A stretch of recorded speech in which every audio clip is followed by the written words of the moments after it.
حالا مجید میدونین چی کاره بود که مجید بچه سرآذری بود، مجید راننده تاکسی. حالا همه میگن نه بابا، خب همه میگن راننده تاکسی بودن. نه، راننده تاکسی شهرک غرب سعادت آباد، همه میشناسنش که راننده تاکسی بود. بعد اومد بزرگترین مغازه توی میلاد نور رو خرید. حالا چه جوری و ایناش براتون تعریف بکنم.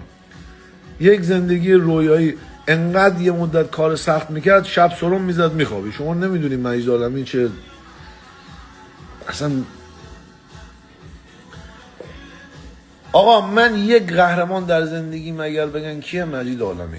بس سلام نامه تمام. اصلا آجی تمام این زندگی امروزی که دارم و از این دیدم آجی، زندگی مایه‌داری رو این به من نشون داد آجی. اون موقع کروت، الان نمیدونم بی ام وی، نمیدونم از این کیریا از درش صدا نمی.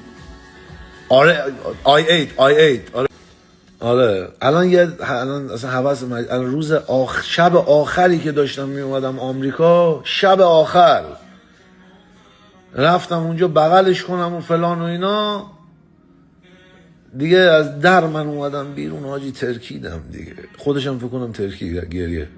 فابریک بودیم دیگه. خونه بعد کجا؟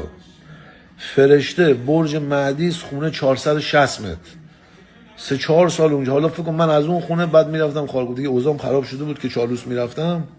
فکر کن از اون خونه خارکوسه ما میرفتیم چالوس، بغل یه گاز برقی ایران شرق کیری که 40 سال خونه ایران شرق بود، گاز روی گاز کسکش، یک کتری روی کتری، شورت و جوراب قدیر، انقدر خارکوسه رو گذاشته بود شورت زرد شده بود. آره. بعد از اونجا میرفتیم، من خونه مجید اتاق داشتم. اتاق کجا؟ تمام تهران زیر خایت خارکوسه. هیچ زندگی کیری دیگه، مثل نوار قلب خارکوسه.